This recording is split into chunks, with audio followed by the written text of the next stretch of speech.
The 2-hole punch is a great tool for punching holes in metal.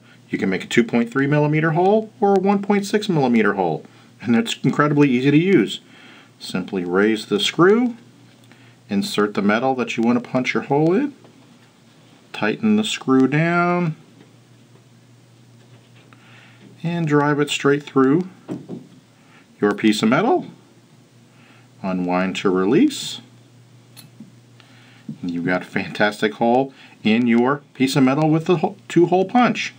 And in fact, don't tell anybody I did this, but you can even drive a hole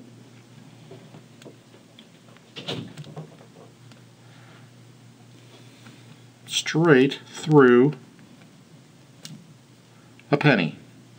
And don't worry, if you ever break one of these, they're easily replaceable. Just unscrew it, and we sell replacements. That's the 2-hole punch.